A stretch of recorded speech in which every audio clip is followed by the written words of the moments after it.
wabarakatuh. Selamat datang di podcast Ruang Sofistik bareng aku Zira.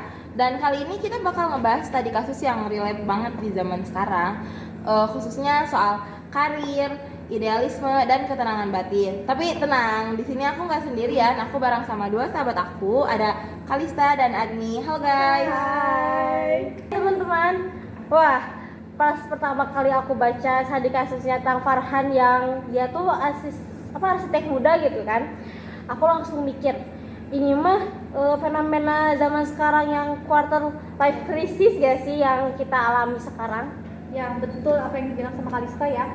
Jadi zaman sekarang tuh nggak cuma kita tuh diisi dengan materi saja ya guys. Nah kita juga harus nyiapin ruang di hati manusia, nggak cuma tumpukan uang doang atau tumpukan gedung megah doang. Nah di podcast kali ini kita tuh bakal ngebahas tentang hadis sufismenya. Jadi apa yang sudah kita pelajari dari mata kuliah ini ya guys. Nah, pas banget. Poin pertama yang menarik itu kan si Farhan ini arsitek yang sukses kan, tapi dia tuh kayak ngerasa hampa dan mulai mempertanyakan tujuan hidupnya sampai akhirnya dia mendalami spiritualitas lagi. Menurut kalian, kalau dari kacamata hadis sufistik ini, fenomena apa sih yang sebenarnya dialami sama Farhan? Nah, kalau menurut aku mah, si Farhannya tuh lagi ngalamin kekosongan spiritual. Soalnya dia tuh lagi ngejar duniawinya gitu, kayak ngejarnya terus duniawinya, dan dia tuh kayak kurang lah ya terhadap spiritualnya tuh. Nah, disinilah relevansi konsep zuhud dan qanaah. Nah, zuhud itu bukan harus menghilangkan duniawi atau benci terhadap dunia gitu kan. Nah, tapi hakikatnya itu seperti kata ulama bilang itu adalah ketika harta ada di tanganmu bukan di hatimu. Nah, ini juga didukung oleh dengan hadis Tirmidzi yang bunyinya itu siapa yang menjadikan dunia sebagai orientasi utamanya, maka Allah akan mencerai beraikan urusannya dan menjadikan kemiskinan membayangi kedua matanya. Nah betul sekali ya. Nah sebaliknya hadis ini melanjuti ya, kalau akhirat yang menjadi niatnya, hati kita tuh bakal kosong dan jadi si dunia tuh yang harus mengejar kita.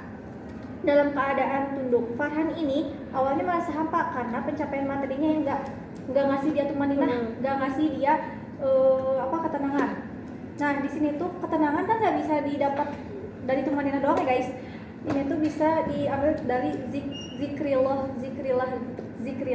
Nah, didukung sama surat Ar-Ra'd ayat 28, Allah bi zikrillah tahma'innul qulub. Hanya dengan mengingat Allah hati menjadi tentram. Berarti langkahnya Farhan buat menata ulang keyakinannya mulai sholat 5 waktu dan rajin sedekah itu sebenarnya proses rekonstruksi jiwa ya. Dia lagi bertransisi dari orientasi duniawi ke spiritualitas. Oke, sekarang kita masuk ke konflik utama yang bikin pusing nih.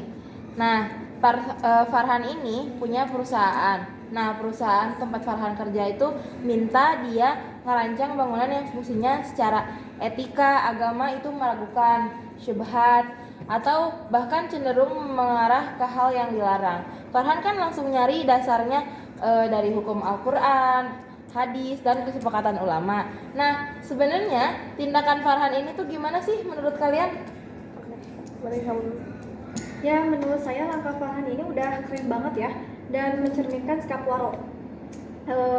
Dalam hadis sufistik, waro adalah meninggalkan sesuatu yang meragukan kita. Nah, di sini juga dipopulerkan oleh Nuaiman ya, yang ininya juga ada innal halala bayinun wa innal haroma bayinun. Nah, ini tuh sesungguhnya yang halal itu jelas dan yang haram itu jelas. Nah, di antara keduanya ada perkara syubhat. Keduanya diketahui banyak orang. Barang siapa yang menjaga diri dari syubhat, dia telah menyelamatkan agama dan negaranya. Nah, nyambung nih ya dari penjelasannya Agani bahwa dari segi etika profesi muslim, si Farhan itu nggak boleh gitu melakukan hal yang dilarang oleh Allah gitu kan. Soalnya dimana dia tuh kan membangun sarana maksiat atau yang merugikan masyarakat. Nah, jadi Di Al-Quran juga sudah dijelaskan di surat Al-Maidah ayat 2 yang bunyinya wa ta'awanu 'alal birri wat taqwa wa la ta'awanu 'alal ismi wal udwan. Nah, tolong menolonglah kalian dalam kebaikan dan takwa, dan jangan tolong menolonglah kalian dalam dosa dan permusuhan. Nah, ditambah lagi ada kaidah fikih normatif yang berakar dari hadis-hadis yang bunyinya itu la daroro wala diroro. Nah, ini tuh artinya tuh tidak boleh ada bahaya dan tidak boleh membahayakan. Gimana? Wah, tajam banget ya pembahasannya. Jadi argumen hukumnya kuat ya. Secara syariat dia tuh harus menolak atau minimal memberikan alternatif desain dan yang fungsinya dialihkan ke hal yang positif. Karena kalau dia tetap lanjutin tanpa kejelasan etika, itu bakal ngerusak ketenangan batin yang udah dibangun lewat proses spiritual tadi. Oke, sekarang kita geser nih ke masalah internal kantornya Farhan. Sebagai atasan, dia dihadapkan sama ketegangan antar staf yang beda keyakinan soal jadwal penggunaan ruang istirahat buat ibadah. Gimana sih cara Farhan menengahi konflik ini pakai prinsip tasamuh tapi tetap menjaga ukhuwah?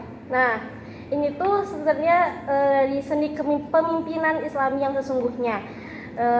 Bahwa si Farhan ini tuh harus pakai prinsip tasamuh atau toleransi gitu ya, tanpa mengorbankan akidah. Nah, bahwa si Farhan ini tuh harus menjaga ukhuwah Ihsaniyah yang mana persaudaraan sesama manusia dan ukhuwah Islamiyah sesama muslim gitu kan. Nah, Nabi juga bersabda bahwa agama yang paling dicintai oleh Allah adalah yang lurus dan toleransi terhadap sesama. Nah, saya setuju banget ya.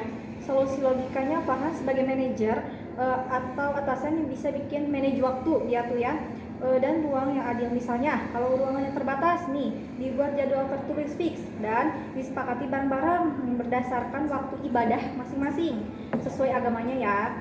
Nah, atau kalau memungkinkan dilakukan sekat ruangan atau operasional space kantor lain. Ini sejalan dengan konsep keadilan dan dalam Islam. Nah, jangan sampai karena ego kelompok atau malah memicu jadinya teh perpecahan gitu. Jadinya teh si Farhan harus adil. Mana dia teh bisa jadi space atau enggak dia bikinlah sesuatu ruangan yang baru buat ibadah masing-masing kayak gitu sih.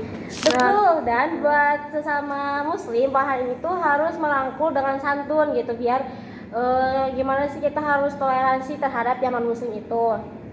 Urusan sosial mungkin ya Kalista justru merupakan cerminan akhlak mulia muslim yang diajarkan oleh sufisme ini ya. Sufisme itu kan munculnya adalah ihsan, berbuat baik kepada siapapun, betul nggak Kak Naziraya? Ya, jadi ihsan tuh kayak anta udallah ka annaka tarahu fa in lam takun tarahu fa innahu yaraka. Jadi kita tuh beribadah seolah-olah kita tuh melihat Allah gitu. Tapi kalau misalkan kita nggak bisa melihat Allah, anggaplah kita tuh beribadah, Allah tuh melihat kita beribadah kayak gitu. Nah, luar biasa banget ya ini insight dari mereka berdua ini. Kesimpulan podcast kita hari ini tuh dari sosok Farhan kita tuh bisa belajar kalau spiritualitas atau hadis sufistik itu bukan cuman teori di atas kertas atau ritual di atas sejadah aja, tapi dia adalah panduan hidup praktis saat kita ngadepin krisis eksistensial, dilema etika kerja, sampai manajemen konflik sosial di tempat kerja. Nah, betul banget ya. Semoga Farhan bisa konsisten dengan sikap waronya dan bisa menjadi pemimpin yang adil di kantornya ya. Jadi ini juga sebagai pelajaran kita semua ya, untuk kayak ini tuh sebagai cerminan kita supaya nggak kayak jadi Farhan gitu ya, betul nggak? Betul, amin gitu ya. Semoga diskusi singkat kita ini tuh bisa bawa manfaat buat kita semua. Baik teman-teman, sekian podcast Ruang Sofistik edisi UAS kali ini. Kurang lebihnya mohon maaf. Billahi taufiq wal hidayah. Wassalamualaikum warahmatullahi wabarakatuh. Sampai jumpa. Oke. This dreams like cherry blossoms blooming in the mountain